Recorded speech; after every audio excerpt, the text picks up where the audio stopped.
nosso canal Escola Teológica Católica. Vamos rezar, pedir ao Divino Espírito Santo que nos ilumine nesta noite, em nome do Pai, do Filho e do Espírito Santo. Amém.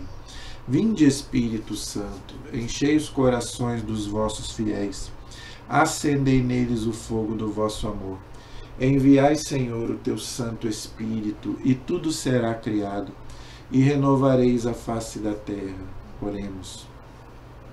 Ó Deus, que instruíste os corações dos vossos fiéis, com a luz do Espírito Santo, fazei que apreciemos retamente todas as coisas, segundo o mesmo Espírito, e gozemos sempre da sua consolação. Por Cristo Senhor nosso. Amém. Que a Virgem Santíssima Mãe da Igreja, nossa Mãe, interceda por nós. Ave Maria, cheia de graça, o Senhor é convosco. Bendita sois vós entre as mulheres, e bendito é o fruto do vosso ventre, Jesus. Santa Maria, Mãe de Deus, rogai por nós, pecadores, agora e na hora de nossa morte. Amém. Glória ao Pai, ao Filho e ao Espírito Santo, como era no princípio, agora e sempre. Amém. Nossa Senhora Aparecida, rogai por nós. São José, rogai por nós. Ó meu Jesus, perdoai-nos, livrai-nos do fogo do inferno, levai as almas todas para o céu, e socorrei principalmente as que mais precisarem da vossa misericórdia. Jesus, manso e humilde de coração, fazei o nosso coração semelhante ao vosso. Em nome do Pai, do Filho e do Espírito Santo. Amém. Muito boa noite, espero que todos estejam bem. Na paz de nosso Senhor Jesus Cristo, vamos rezar, vamos gravar o nosso vídeo de hoje, mas antes eu peço a vocês que se inscrevam no nosso canal, compartilhem os nossos vídeos, mande aí para outras pessoas que se inscrevam, para que o nosso canal possa atingir o maior número possível de pessoas, ok? Estamos, gente, estudando o Catecismo da Igreja, não é? Vamos estudar hoje sobre o sacramento da confissão. Aliás, já estamos estudando, né? Já fizemos aí algumas aulas sobre esse sacramento e vamos continuar hoje. Não é? A igreja ensina que o sacramento da confissão não é só para perdoar pecados. Ele também é um sacramento de cura. Não uma cura física, mas uma cura espiritual. Então vamos aí.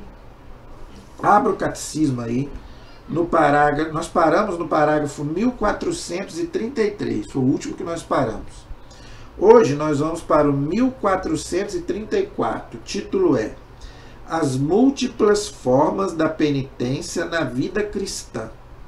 É na página 395 do nosso Catecismo Amarelinho, se você quiser me acompanhar aí. Parágrafo 1434, página 395.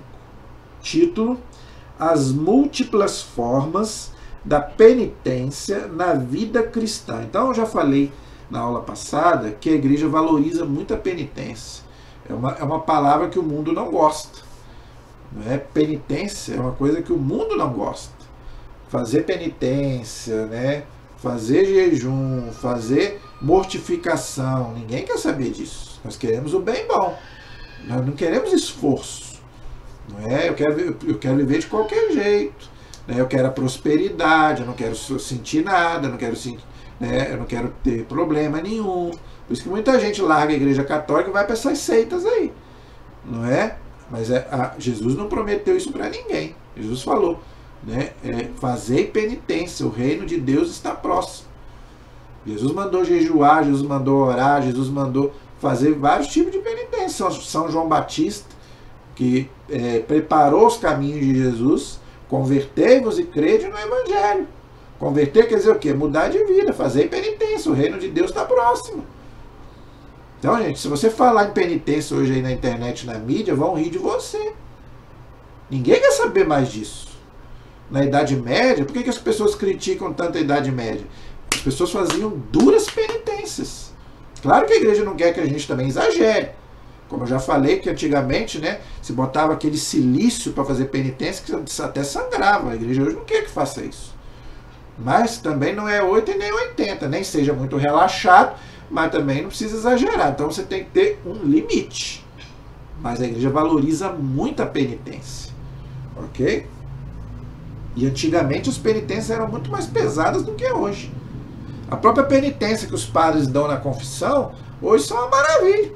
Antigamente não. Os padres davam penitências pesadas para os fiéis, e os fiéis cumpriam. Então vamos aí para o parágrafo 1434. Nós vamos lendo e vamos explicando e vamos estudando.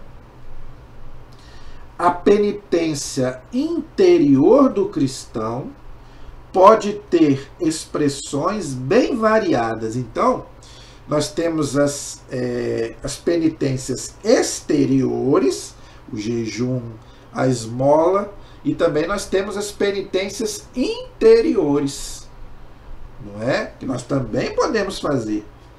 A Escritura, ou seja, a Bíblia, e os padres insistem principalmente em 3 formas de penitência: o jejum, a oração e a esmola, tá? Tem gente, isso está lá no livro de Tobias, capítulo 12. Anote esses textos para você ler depois, tá, gente? Tobias, capítulo 12, versículo 8, já no Antigo Testamento. Mateus, capítulo 6, versículos de 1 a 18. É uma pena que tem gente que acha que isso aqui é só para quaresma. Ah, não, na quaresma eu faço muita penitência. Aí depois, nos outros dias, vive de qualquer jeito, não adianta nada. Não é só na quaresma, não é só no advento. A quaresma e o advento são períodos mais fortes para você intensificar. Isso aí a igreja ensina, tanto o advento quanto a quaresma. Tanto que a igreja, o paramento da igreja é o roxo. Roxo que significa o quê? Penitência. Mas isso não quer dizer que os outros dias do ano que você não possa fazer. Pode e deve. Então não é só na quaresma, não é só no advento. Por quê? No advento para preparar para o Natal. E na quaresma para você preparar para a Páscoa. Mas não é só nesse período. Sexta-feira, gente, é um dia de penitência. Tem gente que não sabe disso. O Código de Direito Canônico da Igreja diz isso, tem muito católico que não sabe disso. Não é? A igreja pede jejum, a igreja pede abstinência de carne. Na sexta-feira a igreja pede isso. Ou que você faça uma pequena penitência, porque é o dia que Cristo morreu. Assim como o domingo é o domingo da ressurreição, domingo não é dia de você fazer penitência. Eu já vi gente aí falando, vamos fazer jejum no domingo. Está errado. Domingo é dia de festa, é dia da ressurreição. Agora, a sexta-feira é um dia de penitência, sabia disso? Não é só sexta-feira santa, não. Sexta-feira é dia de penitência. Eu já falei na aula passada e vou repetir. Eu amo carne. Eu não como carne na sexta-feira. É uma penitência que eu faço. Tire alguma coisa que você gosta. Eu gosto de cerveja. Não vou tomar cerveja na sexta-feira. Eu gosto daquele programa. Na sexta-feira eu não vou assistir. É uma penitência. Ofereça a Deus. Ofereça a Deus. Senão não tem valor. A penitência que você não oferece a Deus não tem valor. Para que a penitência? A penitência, gente, não é um fim. É um meio para você chegar a Deus. Para você pedir perdão a Deus dos seus pecados e dos pecados da humanidade inteira. Então você oferece a Deus. Deus, eu ofereço essa penitência que eu estou fazendo para a minha salvação e para a salvação da minha família. Por exemplo, estou te dando um exemplo. Para aquele filho que está na droga, a filha que está na prostituição. Então, hoje eu vou fazer uma penitência, não vou comer carne e vou oferecer para o meu pai parar de beber, para minha mãe parar de fumar e vice-versa. Você pode fazer isso. Então você oferece a Deus e Deus ouve. E depois você vai ver. Então, são 3 penitências que a igreja pede, não é só na quaresma. O jejum. O jejum, gente, não é para você não comer nada. Eu almoço e janto, então não vou jantar. Eu tomo café hoje, eu não vou, na sexta-feira, então não vou tomar café da tarde. Entendeu? Então, gente, não é para você não comer, é para você sentir sim um pouquinho de fome. Mas Jesus não comeu nada e não bebeu nada. Jesus é Deus. Você não é Deus. Tem gente que não aguenta. Tanto que a igreja ensina que a partir dos 60 anos a pessoa não precisa fazer jejum. Porque a pessoa não aguenta. Então, criança também não pode, não precisa. Dos 18 aos 60. Ok? Mas não é para... eu passo mal, eu não consigo ficar sem comer, eu passo mal. A igreja não quer isso. E nem Deus quer isso. Então, coma menos. Corte alguma coisa. Entendeu? Então você não precisa ficar sem comer nada o dia todo. Você tira alguma coisa que você gosta, né? Eu como um prato de arroz com feijão, então eu vou comer só 2 colherinhas, eu vou diminuir e vou oferecer a Deus. Entendeu? Agora, claro, se você aguenta ficar sem comer nada, fique sem comer nada. Porque, gente, cada um é de um jeito. Eu não posso falar para você fazer um jejum de pão e água, sendo que você não aguenta. Eu já aguento. Se eu aguentar, eu posso fazer. Entendeu? Eu consigo ficar sem comer de 6 horas da manhã até 6 horas da tarde. Beleza. Beleza, você aguenta. Não, eu não aguento. Me dá dor de cabeça. Então não faça. Coma menos. Entendeu? Então a igreja é mãe. E Deus é pai. Deus não quer que você passe mal e desmaie. Entendeu? Então, porque Jesus fez lá os 40 dias lá, mas Jesus é Deus, você não é Deus. Então o jejum que a igreja pede é isso. Agora, sexta-feira é dia de jejum e dia de abstinência de carne. Ok? A oração, não é? Oração, gente, é uma coisa que você tem que fazer todo dia. Não é só na sexta-feira. Oração, Jesus falou, vigiai e orai. A carne é fraca, o espírito está pronto, mas a carne é fraca. Então a oração, gente, é uma coisa que você tem que praticar todo dia. Ok? E a esmola, a igreja valoriza muito a esmola. Não é? A esmola, gente, não é só você dar dinheiro, não. É você dar uma cesta básica, é você dar, às vezes, como eu já falei, às vezes você doar uma roupa que você não está usando mais, você visitar um doente, você visitar um preso, não é? Então, tem a esmola de dinheiro, né? Tem, né, a esmola que pode ser considerada como dinheiro, mas também pode ser alguma coisa espiritual também, uma assistência espiritual que você dá. Fulano está doente, eu vou lá fazer uma visita para ele. Entendeu? Não deixa de ser uma esmola espiritual. Tá? Agora, se você puder ajudar financeiramente aquela pessoa que está precisando, melhor ainda. Se você puder ajudar um pobre, melhor ainda. Se você puder doar uma cesta básica, melhor ainda. Então tem as esmolas, né, com dinheiro e tem também, né, as esmolas espirituais também. A igreja valoriza muito o jejum, a oração e a esmola. Que exprimem a conversão com relação a si mesmo, aquilo que eu já expliquei. Né? Isso tudo é para você o quê? Fugir do pecado. Agora, se você continuar no pecado, não adianta nada. Eu vou fazer penitência aqui para mim poder roubar. Aí não adianta nada, meu amigo. Aí você está fazendo Deus de trouxa, de bobo. Né? A penitência é para você mudar de vida, para você se converter. Agora, se você continua no pecado, aí não precisa fazer penitência. Não é? Então, para você ter uma relação com você mesmo, com Deus e com os outros. Olha que coisa bonita. Então, a penitência é para você ficar bem com Deus, com você e com o irmão. Se você fez alguma coisa para o irmão, você vai lá, pede perdão. Não é? Se foi ele que fez com você, aí é diferente, mas você deve perdoar. Então, eu vou fazer uma penitência para me perdoar quem eu tenho que perdoar, porque não é fácil. Então eu vou fazer um jejum para Deus me dar a força e a graça de perdoar o irmão que me ofendeu. Agora, se fui eu que ofendi, aí eu tenho que ir lá pedir perdão. Entendeu? É diferente. Ao lado da purificação radical operada pelo batismo ou pelo martírio, citam como meio de obter o perdão dos pecados os esforços empreendidos para reconciliar-se com o próximo. Então, gente, depois do batismo, se você pecou, se você brigou com alguém, você tem que se reconciliar.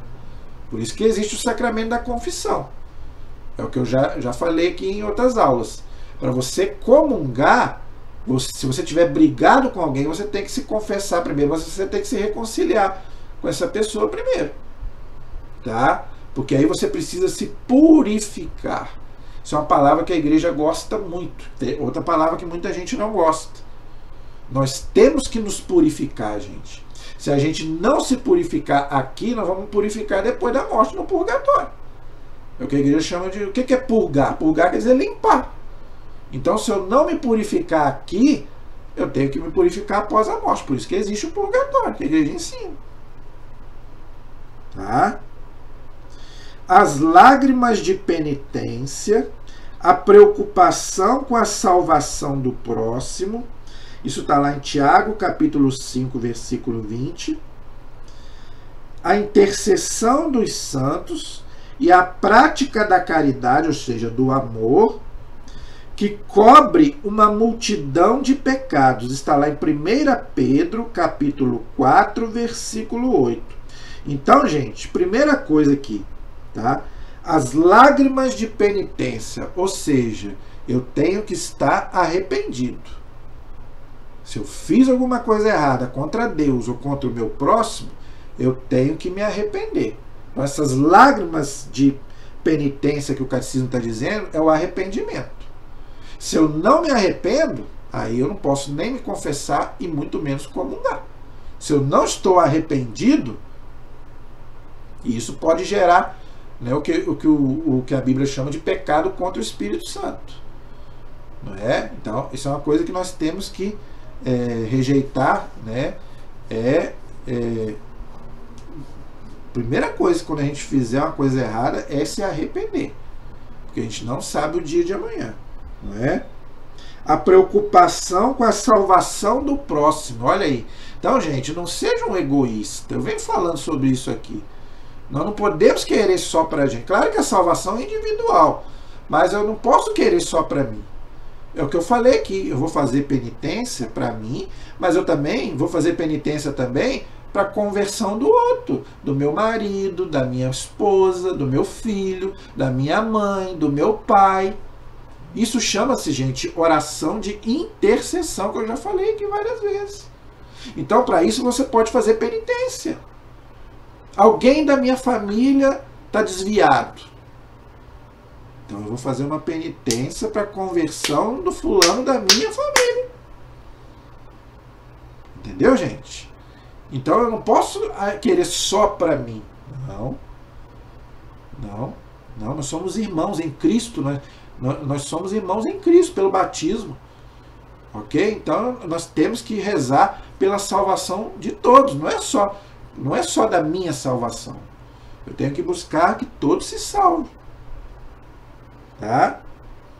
A preocupação com a salvação do próximo, a intercessão dos santos. Olha aí, o catecismo está dizendo, no parágrafo 1434. Então, gente, a igreja acredita na intercessão dos santos. Já falei isso aqui várias vezes, 1 milhão de vezes, não vou repetir.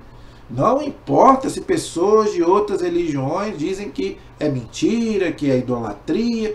Nós, católicos, cremos na intercessão dos santos. Então, peça. Está precisando de uma graça? Peça a intercessão do santo da sua devoção, seja ele qual for. Não é? Ah, minha filha está com problema nas vistas. Peça a intercessão de Santa Luzia. Entendeu? Não importa, gente. Peça de São José. Não importa o santo que for. Peça. Eu estou te desafiando a você. Eu desafio você, católico.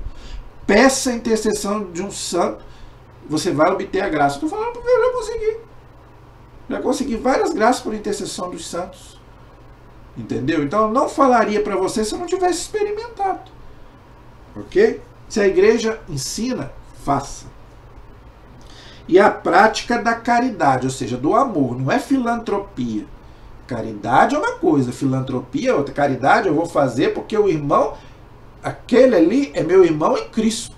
Eu vejo Cristo nele e ele está passando necessidade, como nós já vimos a vida dos santos aqui, eu já fiz. Madre Teresa, Irmã Dulce, ajudava, eu não queria saber se era de outra religião, não importa, porque eu vejo Jesus em você. Então, se eu tenho condição de ajudar fulano, eu vou ajudar. Seja materialmente, seja espiritualmente. Pois isso cobre uma multidão de pecados. Isso não sou eu que estou falando, é a Bíblia. 1 Pedro 4,8.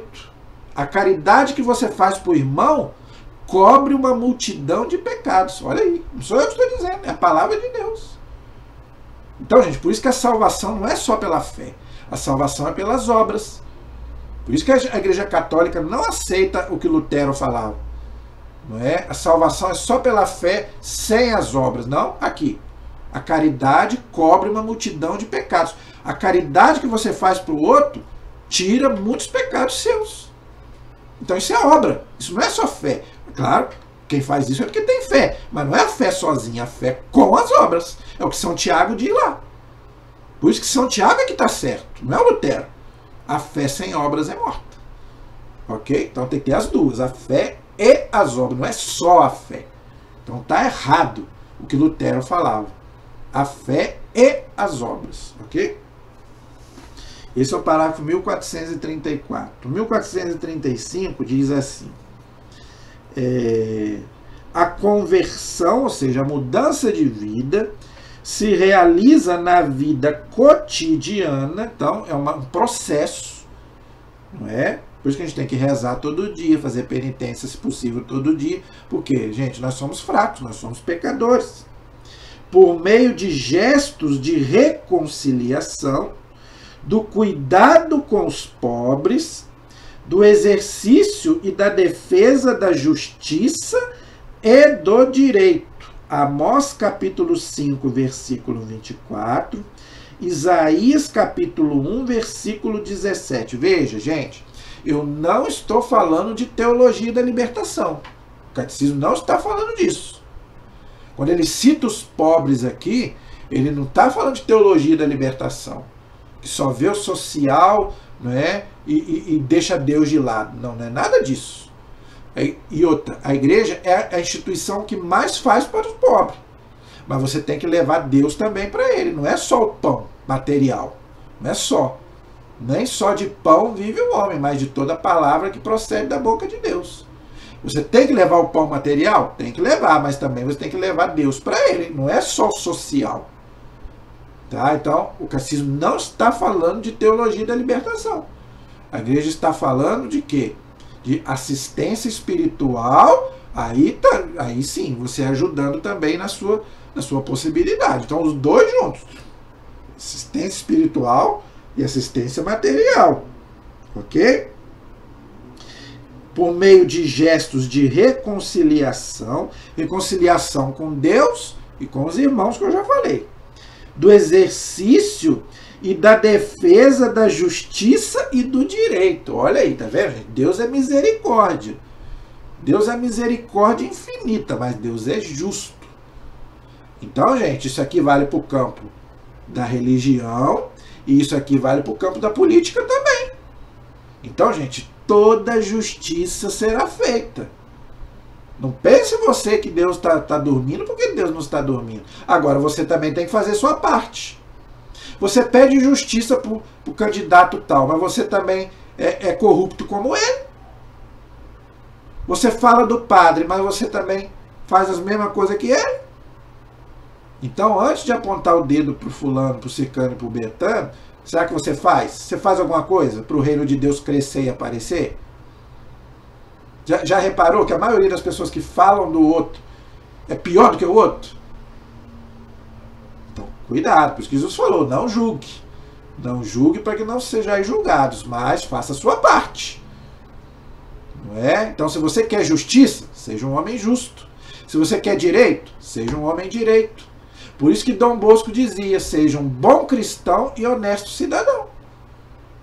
Então, essas duas frases você tem que guardar com você pro resto da sua vida. Eu tenho que ser um bom cristão e um honesto cidadão. Aí eu posso falar, aí eu posso reclamar. Agora, se eu sou pior do que aquele que eu estou falando dele, se eu faço as coisas piores do que o outro, não é? Então, cuidado. Pela confissão das faltas aos irmãos, pela correção fraterna, Jesus falou isso lá no Evangelho.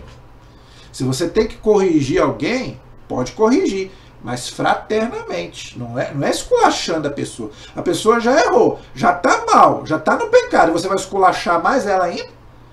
Então você tem que saber, por isso que você tem que ter o dom do discernimento do Espírito Santo, para saber aconselhar, dialogar, não é? Então você pode até corrigir uma pessoa para o bem, mas saber corrigir, Jesus manda corrigir, mas saber corrigir, O pai que não corrige o filho não é um bom pai. Então, se você precisa corrigir, corrija, mas saiba corrigir. Não humilhe o seu filho. Não humilhe a sua esposa. Eles vão ficar com raiva de você. Entendeu? Tem que corrigir? Corrija, mas tem que saber. Tá? Então, pela confissão da falta aos irmãos. Olha, então, se você cometer um erro, você precisa falar para o irmão. Confessar. Não, irmão, eu errei com você. Não é? Se você errou, é você que tem que pedir desculpa, não é o outro que tem que te pedir desculpa. Não é? Porque muitas vezes a gente acha que a culpa está no outro, mas às vezes está em nós. Então, se você errou, você que precisa ir lá, confessar o seu erro e pedir perdão. Pela revisão de vida, olha, isso é uma coisa que a igreja valoriza muito, é o que a igreja chama de exame de consciência. Isso aí, para você fazer a confissão, isso aí é ideal. Você precisa fazer um exame de toda a sua vida. Não é? O que eu fiz de errado? E não esconder nada do padre na hora que você for fazer a confissão. Você tem que fazer uma revisão da sua vida. Ok? Pelo exame de consciência, que eu já falei. Então, o exame de consciência é isso. Tudo que eu fiz de errado até hoje. Ah, eu não vou lembrar. Escreve. Aquilo que você esquecer, Deus vai te perdoar. Agora, se você esconder, Deus não vai te perdoar. E Deus vai ficar bravo com você. Então, anota. Para mim não esquecer. Para me falar para o padre. Ó, padre, eu fiz isso, fiz isso, fiz isso. Quando eu tinha 10 anos, eu fiz isso, fiz isso. A primeira confissão, né, gente? Claro. Né? A primeira confissão, você deve confessar tudo de ruim que você já fez até hoje. Ah, com 20 anos eu roubei, matei, adulterei. Fale tudo. Você não teve vergonha de pecar. E tem que falar quantidade também. Tá? Adulterou quantas vezes? 100 vezes? Tem que falar, padre, adulterei 100 vezes.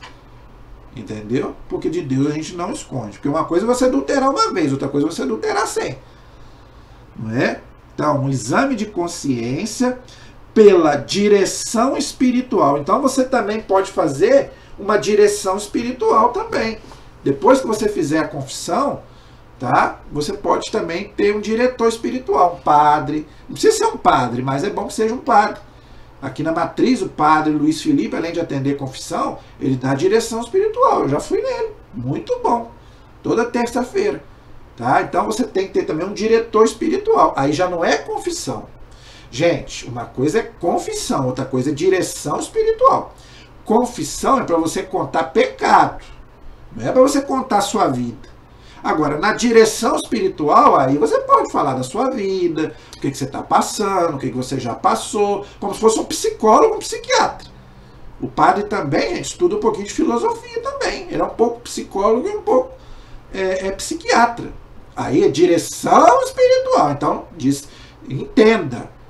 Ah, eu quero uma direção espiritual. Aí, beleza. Agora, se você quer uma confissão, aí não é para você contar a sua vida. Aí é para você contar pecado. Roubei, matei, adulterei. É diferente. Confissão e direção espiritual. São coisas diferentes, ok? Mas você pode fazer os dois. Tá? Pela aceitação dos sofrimentos. Olha que coisa importante. Então, gente, a gente tem que aceitar o sofrimento que Deus nos manda. Santo Afonso de Ligório já dizia isso. O cristão, né, faz a vontade de Deus e aceita tudo que Deus faz. Então, para você ser santo, você tem que fazer essas duas coisas. Fazer a vontade de Deus e aceitar a vontade de Deus. Muitas vezes aceitar um sofrimento que você não pode mudar. Fez tudo que humanamente, já falei, vou falar de novo. Tratou, seja uma doença física ou espiritual. Fez tudo que é humanamente, não teve jeito, aceita. Aceita. A aceitação do sofrimento, gente, é uma coisa muito importante. Pela firmeza na perseguição por causa da justiça. Jesus disse isso. Nós vamos ser perseguidos por causa da justiça. Não é? Pior se a gente for perseguido pela polícia porque fez coisa errada. Agora, se a gente está sendo perseguido por fazer o bem, se alegre. Está lá no Evangelho de São Mateus. Aí vamos nos alegrar. Os apóstolos não se alegravam porque eram presos por causa de Jesus? São Pedro, São Paulo. São Paulo, lá na carta aos Filipenses, ele foi preso e disse, alegrai-vos no Senhor. Porque ele estava sendo preso por causa de Cristo. Então, meu amigo, se você está sendo Ninguém hoje vai ser... Ele está falando perseguição aqui, não quer dizer que você vai ser preso, vai te matar. Hoje, aqui pelo menos no Brasil, não vai acontecer isso. Mas vão falar mal de você. Não é? Vão te caluniar, não vão querer olhar na sua cara. Por quê? Porque às vezes você, né, tem às vezes um dom que o outro não tem e gera inveja no outro. Paciência, fazer o quê? Não é culpa sua. Tomar a sua cruz, presta atenção, hein? Tomar a sua... Está aí no parágrafo 1435, não estou inventando nada. Tomar a sua cruz de cada dia e seguir Jesus é o caminho mais seguro da penitência. Olha o que o catecismo está dizendo, gente. Isso está lá em Lucas 9:23. Anote esses textos e leia na sua Bíblia. Você que fala aí que cristão vai ser fácil, que você não vai sofrer, leia lá Lucas 9:23. Tome a cada dia a sua cruz e me siga. Olha o que o catecismo está dizendo. É o caminho mais seguro da penitência. É a cruz de cada dia. Quem não as tem? Você não tem a sua cruz de cada dia que você tem que carregar? E ela não é pesada, não? Mas com Jesus, você atravessa o caminho. É aquela história, né? Agora, se você for cortando a cruz, na hora que chegar numa ponte, você não vai conseguir atravessar, porque a cruz, você cortou a cruz. Agora, se você não cortou a cruz, você vai poder fazer da sua cruz uma ponte para chegar no outro lado. Então, gente, não tem aquele que não tem problema. Não tem cristão que não tem problema. Se você é cristão, aceitei Jesus, não tem um problema na minha vida, deixa aí nos comentários. Mas seja honesto, seja sincero. Tá? Você sabe que você não pode mentir.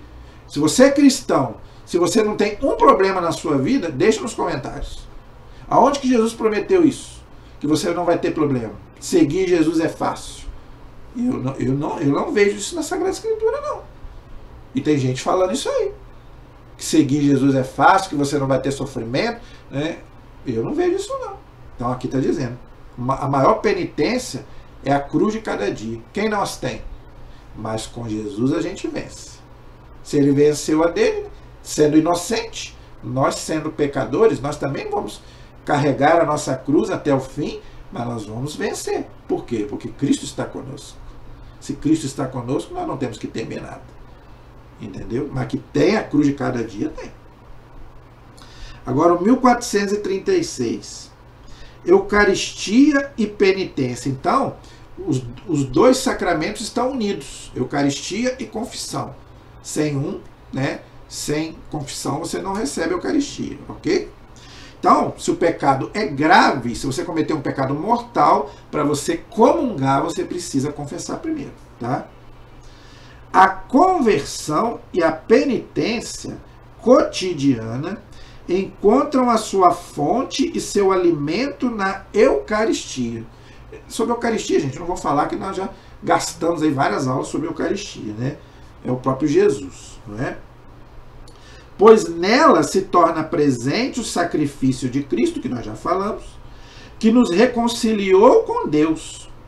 Por ela são nutridos e fortificados aqueles que vivem da vida de Cristo. Então, gente, a Eucaristia nos dá força para a gente poder vencer a cruz de cada dia, que nós vimos no parágrafo anterior. Então, gente, os sacramentos é para quê? Por que Jesus deixou os sacramentos? Para a gente poder ter força para vencer, né, as batalhas da vida. Por isso que é bom, seria bom a gente comungar todo dia. Não é obrigatório. Pelo menos o domingo. Por isso que muita gente que não vai à missa, os antigos falavam, domingo sem missa, semana sem Deus, sem graça. Sem a graça. Minha avó falava isso. Minha falecida avó. Quando eu não ia, diz ela que quando não ia na missa, dava tudo errado. A semana toda dava errado. Como é que você quer ter vitória se você não quer se encontrar com Jesus para ele te dar força? Aí não é só na parte espiritual, é na Eucaristia. É Jesus como alimento espiritual. Entendeu? E por ela, já falei, ela é o antídoto que nos liberta de nossas faltas cotidianas e nos preserva dos pecados mortais. Olha, isso quem falou foi o Concílio de Trento, tá vendo? Então, gente, a Eucaristia, quando a gente comunga, então a gente deve pedir isso: Senhor, me livra dos meus pecados, principalmente dos pecados mortais. Por quê? Porque se eu cometer algum pecado mortal, eu não posso comungar. Eu tenho que confessar primeiro. Ok? Eu já expliquei aqui várias vezes. Tá? Quando a gente for estudar moral, gente, aí eu vou explicar essa questão de pecado mortal e pecado venial. Tá? Tem diferença sim. O pecado mortal, você precisa confessar para comungar. O pecado venial já não. O ato penitencial da missa já perdoa. Tá? Mas aí eu vou precisar de tempo para poder explicar o que é pecado mortal e o que é pecado venial, ok? Agora o parágrafo 1437. A leitura da Sagrada Escritura, coisa que os católicos não fazem, por isso que eu estou dando um estudo bíblico aí, para ver se desperta alguns católicos. Tá vendo? A leitura da Sagrada Escritura, a oração da liturgia das horas. Gente, a liturgia das horas ela é obrigatória para o clero, para os bispos, padres e diáconos. Para o leigo não é obrigatório, mas nós podemos rezar. O que é a liturgia das horas? A liturgia das horas é a oração que a igreja faz de 3 em 3 horas. É só você baixar, deve ter para baixar na internet, liturgia das horas. Não é? Eu esqueci agora o nome do aplicativo que tem para baixar. Eu não sei se é e-liturgia, eu não sei. Eu vou procurar saber e depois eu até coloco aqui ou no próximo vídeo. Mas é só você colocar na internet liturgia das horas que você vai estar rezando juntinho com a igreja, de 3 em 3 horas. Aí tem um salmo, geralmente tem um salmo, geralmente tem a vida de alguns santos para a gente meditar. Não é? Isso chama-se liturgia das horas, que o clero reza de 3 em 3 horas. Então nós vamos estar rezando junto com a igreja, de 3 em 3 horas. Começa às 6 da manhã, 9 da manhã, meio-dia, 3 da tarde, 6 da tarde, 9 da noite e meia-noite. Tá? Então pega de 3 em 3 horas, não é? A igreja está rezando a liturgia das horas, ok? Então a igreja coloca aí a leitura da Bíblia, a oração da liturgia das horas e do Pai Nosso. Olha como é que a oração do Pai Nosso é importante. Gente, a oração do Pai Nosso, né, os exorcistas falam que o demônio tem horror dessa oração. É a oração que o próprio Jesus nos ensinou. Quando ele fala lá, livrai-nos do mal, esse mal é o demônio, é o maligno. Então diz quando a gente reza um Pai Nosso, inclusive nos dá indulgência parcial, se eu não me engano. Vou fazer uma aula sobre indulgência também, vou explicar sobre isso. O Pai Nosso, gente, é uma oração poderosíssima. É o Pai Nosso e o creio, e o credo. Por que antigamente se falava cruz credo? É a cruz e o credo, a oração do credo, é uma oração poderosíssima também, que é a nossa profissão de fé. Todo ato sincero de culto ou de piedade reaviva em nós o espírito de conversão e de penitência e contribui para o perdão dos pecados. Aí, tá vendo? Então, essas orações, né, uma leitura da Bíblia que a gente faz meia hora de oração meditada, a gente pode ganhar indulgência parcial. O que é uma indulgência? É você cancelar as penas que você teria que pagar no purgatório. Então faça, gente, uma boa leitura bíblica de meia hora. Faça a liturgia das horas, se você puder fazer. Reze um Pai Nosso, reze a oração que você puder rezar. É o que eu falei, nós precisamos rezar mais, nós rezamos muito pouco. Os monges, gente, rezavam de 3 em 3 horas, os monges rezavam. A gente às vezes reza meia hora e acha que rezou muito. Parágrafo 1438. Os tempos e os dias de penitência ao longo do ano litúrgico, o tempo da quaresma. Então o ano litúrgico começa com o Advento e termina 4 semanas antes do Natal e termina na festa de Cristo Rei no finalzinho de novembro, ok? Eu já fiz inclusive meu primeiro vídeo foi sobre o tempo litúrgico, ok? Tá aí no canal se você quiser estudar. O tempo da quaresma, que é aquele período de penitência antes da Páscoa, né? Aqueles 40 dias. Cada sexta-feira, em memória da morte do Senhor, já falei. Então, gente, toda sexta-feira é dia de penitência, porque é dia da morte do Senhor. Entendeu? São momentos fortes da prática penitencial da igreja. Olha aí, tá vendo? Isso quem falou foi aquele documento do Concílio Vaticano II, a Sacrosanto Concílio, tá vendo? E o Código de Direito Canônico da Igreja. Esses dois documentos da Igreja que falam que a sexta-feira é dia de penitência, dia da gente rezar o Salmo 50, aquele salmo que Davi pediu perdão a Deus por ter pecado com aquela mulher, ter adulterado. Não é? Então sexta-feira é dia de penitência. Esses tempos são particularmente apropriados aos exercícios espirituais, às liturgias penitenciais, às peregrinações em sinal de penitência. É outra coisa que você pode fazer. Uma peregrinação a um santuário. Ah, não tenho como eu ir a Aparecida. Eu vou todo ano em Aparecida. Ah, não posso ir a Aparecida. Vá aqui na Atividade. Vá aqui na Mãe do Infinito Amor. Aqui, ó, pertinho. Então, gente, vá onde você puder ir. Agora, se você puder viajar mais para longe, melhor ainda. Vai a Aparecida. Né? Vai em outro lugar onde você possa fazer uma peregrinação. É outra penitência que você pode fazer. Tem gente que vai a Aparecida até a pé. Eu não vou porque eu não aguento. Porque eu tenho problema nos pés. Mas se você pode, vá. É uma penitência. E Deus valoriza isso. As peregrinações em sinal de penitência, as privações voluntárias, como o jejum e a esmola, que eu já falei, a partilha fraterna, obras de caridade e missionárias. Olha aí, tá vendo? Então, até as obras de caridade e as obras missionárias são penitências, que eu já falei. Tudo que você faz para o outro, para o bem do outro, para o seu bem, visando o quê? A melhoria, a sua melhoria para você e para o outro, é uma penitência que você pode oferecer para Deus. Tudo que eu já falei. Último parágrafo de hoje, gente. Parágrafo 1439. Diz assim: o dinamismo da conversão e da penitência foi maravilhosamente descrito por Jesus na parábola do filho pródigo. É verdade, gente. A parábola do filho pródigo é uma maravilha. Gente, é uma parábola, é uma história. O filho pródigo não existiu. Mas o ensinamento religioso ali é maravilhoso. Quer penitência melhor do que essa?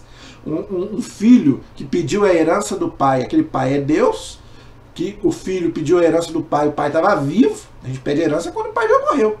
E ele vai lá, come, né, gasta o dinheiro, come lavagem, nem lavagem queria dar para ele. E ele volta para a casa do pai. O pai todo dia ia lá olhar para ver se ele estava vivo. E quando o pai viu, abraçou, beijou, não perguntou, não quis saber. Não é? Vamos festejar, meu filho estava perdido e foi encontrado. Então, olha, então não importa o que você fez de errado. Né? Se você se arrependeu de coração, se confessou de coração, acabou, Deus te perdoou. Não importa se roubou, se matou, se adulterou. Não tem pecado que a igreja não possa perdoar em nome de Cristo se a pessoa estiver arrependida. Agora, se não se arrepende, aí não tem jeito. Cujo centro é o Pai misericordioso. Então, aquele Pai é o próprio Deus, que é misericórdia.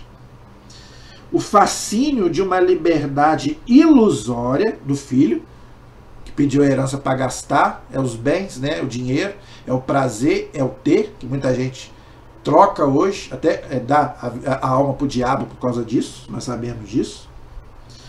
Liberdade ilusória. O abandono da casa paterna, ou seja, de Deus, isso é que é o pior, isso é o inferno, abandono de Deus. A extrema miséria em que se encontra o filho, depois de esbanjar a sua fortuna, a profunda humilhação de ver-se obrigado a cuidar dos porcos, e pior ainda, de querer matar a fome com a sua ração. A reflexão sobre os bens perdidos, o arrependimento e a decisão de declarar-se culpado diante do Pai. Isso é outra coisa importante. Tem que se arrepender e tem que se reconhecer pecador. Eu sou um pecador, eu sou um miserável mesmo. Porque tem gente que não se reconhece, não. Tem gente que diz que não tem nem pecado. Aí Deus não te perdoa, não, meu irmão. Tá? Culpado diante, se reconhecer culpado diante do Pai, o caminho de volta, o generoso acolhimento da parte do Pai, a alegria do Pai, tudo isso são traços específicos do processo de conversão, tá vendo? Então Deus é um Pai, gente, que está pronto para nos perdoar, mas depende de nós, da nossa liberdade, não é? A bela túnica, o anel e o banquete da festa são símbolos desta nova vida, pura, digna, cheia de alegria, que é a vida do homem que volta a Deus e ao seio de sua família, que é a igreja. Olha que coisa bonita. Então, não importa o que você fez, meu irmão, mas volte. E como que você tem que voltar? Se confessando, se arrependendo, vá lá diante do Padre, confesse todos os seus pecados e Deus vai te dar o perdão através do sacerdote, ok? Porque é o que ele está falando aqui. Ao seio de sua família, que é a igreja. Então agora, a família de Deus é o quê? É a igreja, está lá em Efésios 2:20. Nós somos a família de Deus, pelo batismo. Então, quando você, foi o que eu já falei, quando você peca, você não fere só Deus, você fere Deus e você fere a igreja. Então você tem que se confessar também com o Padre, não é só com Deus. Porque você feriu a sua família. Quem é a sua família? É a igreja, como diz aqui o catecismo. Só o coração de Cristo, que conhece as profundezas do amor do Pai, pode revelar-nos o abismo de sua misericórdia de uma maneira tão simples e tão bela. Leia, gente. Leia Lucas capítulo 15, que você vai ficar... É uma das parábolas mais maravilhosas, né, de Jesus. Está lá em Lucas 15, de 11 a 24. Esse texto, gente, é uma maravilha. Tem uma pregação do Padre Léo sobre isso que você, se você ver, você chora. Né? Ele faz uma explanação desse amor de Deus por nós. Né? Pena que eu não vou lembrar o nome da pregação agora, mas se eu lembrar eu trago aqui. Tá? Mas é uma pregação que o Padre Léo faz sobre Lucas 15, sobre o filho pródigo, que se bobear você chora. Então, gente, espero que você tenha gostado. Mas não acabou não. Na próxima aula, nós vamos continuar aí no parágrafo 1440. O título é O Sacramento da Penitência e da Reconciliação. Então, se Deus quiser, nós vamos continuar na próxima aula. Amém? A nossa proteção está no nome do Senhor, e fez o céu e fez a terra. Estivemos e permaneceremos unidos em nome do Pai, do Filho e do Espírito Santo. Amém. Deus abençoe a todos. Até o próximo vídeo, se Deus quiser.